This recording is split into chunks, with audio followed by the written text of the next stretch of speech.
is this really such a game changer that this petrodollar agreement has expired if the trend had already begun?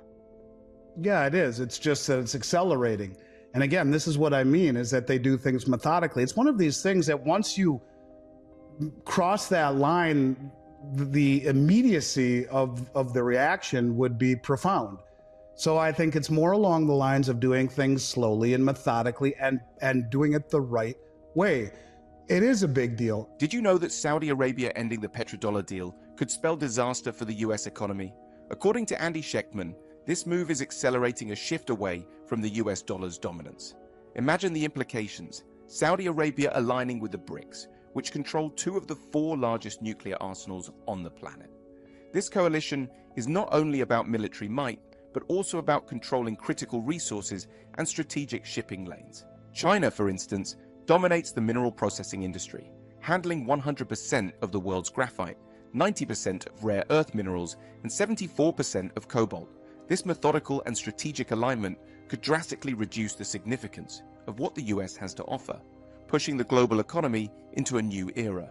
With the US already grappling with nearly $200 trillion in unfunded liabilities, the expiration of the petrodollar agreement threatens to accelerate the decline of the dollar and destabilize the economy. First of all, the Shanghai Cooperation Organization is the largest regional military organization in the world. The BRICS control, what, 2 or 3 of the 4 largest nuclear arsenals on the planet? So when you talk about protection, yes, that is what the Saudi deal was originally about, was military protection. And, you know, it's one of these deals where I think that when you add the combined military might of the countries that they appear to be aligning with, it renders what the United States has to offer far less meaningful.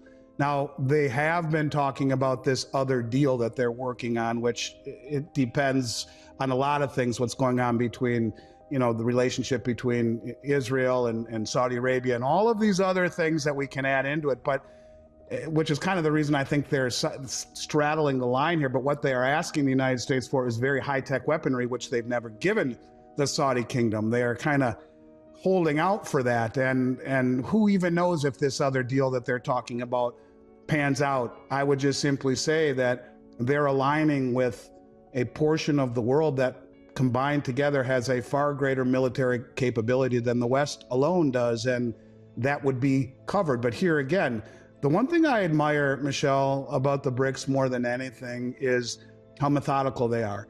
You know, when you look at Bitcoin and NVIDIA, to me, that's emblematic of the way the people of the United States expect everything to work, just like that.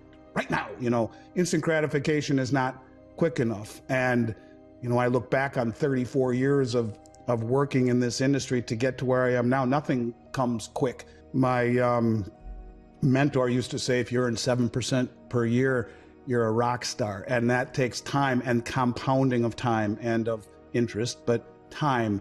What the BRICS have been doing for the last 18 years, this is not something that just came out of the ether. It's been 18 years, but now the acceleration is happening. But they do things in a very methodical fashion, and they're not doing it shotgun. They are not trying to be instantly gratified. They are doing it where they get one chance at this. The West has ruled the roost for, what, 500 years collectively? And I think they realize that if they're going to do this, they need to be methodical about it and have all their ducks in a row. So this is something that I think is I admire how they're doing it and building all of the backfilling and building the alliances and doing it with shipping lanes, with commodities, with military, with GDP, with human population.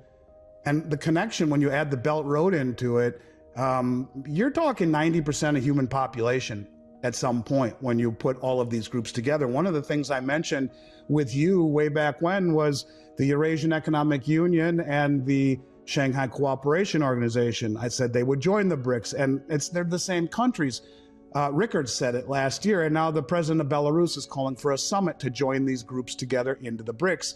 What you are seeing is a coalition of countries around the world that are uniting under, you know, whatever it be, pushing back against the hegemony, finding safety in numbers, or looking at this as their chance to become industrialized into a new system that they prefer, one that seems to be more cooperative rather than coercive. And when they say it's time and they flip the switch, I think the West will have a hard time to push back against it, because you will be talking the majority of human population, a larger military might, a larger portion of GDP, and the majority of the world's commodities.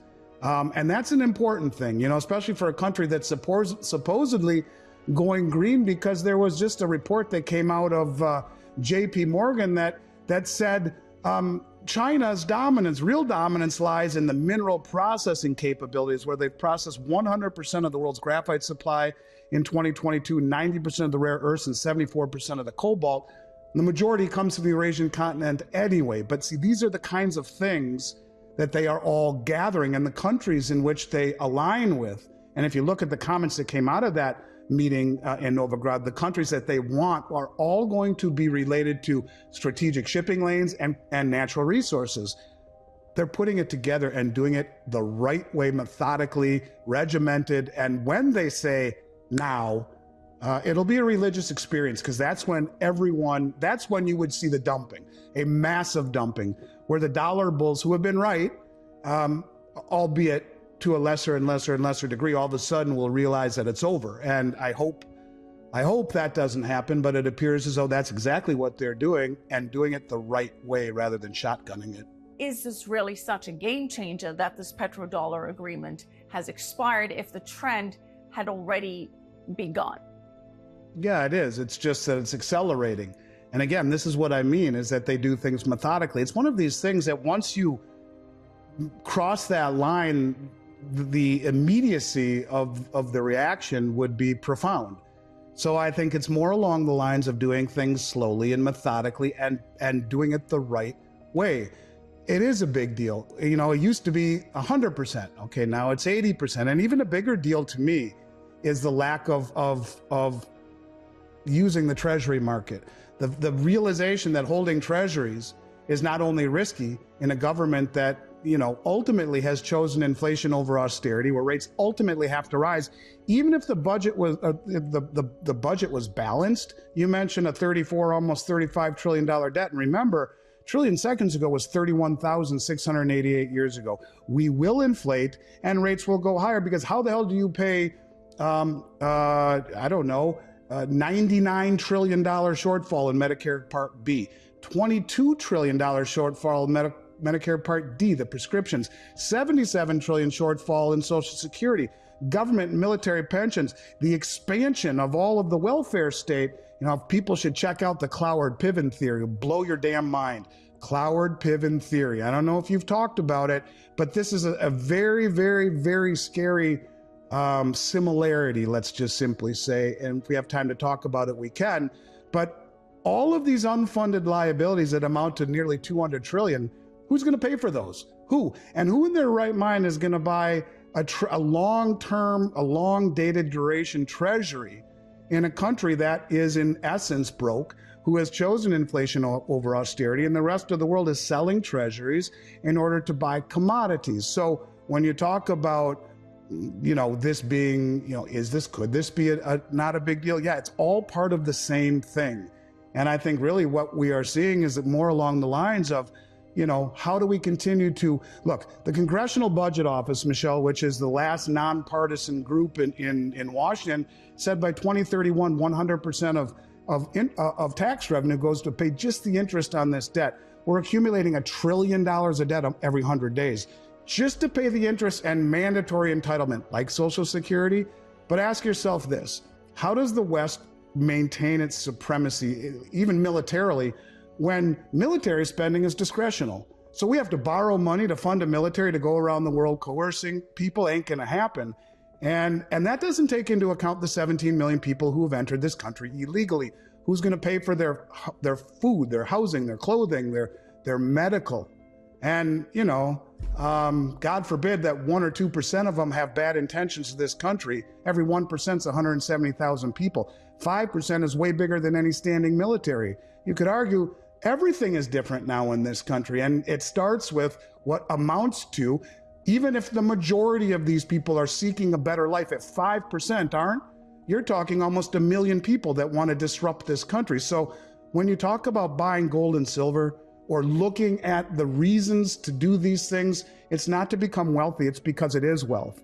Gold and silver are wealth, and the biggest money in the world is proving that by their acquisition and their repatriation. The lack of trust is profound. And the bigger question is, how do we ever get that trust back? And hopefully the new administration, if there is, God willing, a new administration, without being political, can pull us out of this nosedive. But short of that, I think we're in big trouble. And that's why I tell people to own gold. It's not to get rich. It's because it's something that's outlived everything the world's ever thrown at it. And the big money around the world seems to echo that with their acquisition and repatriation.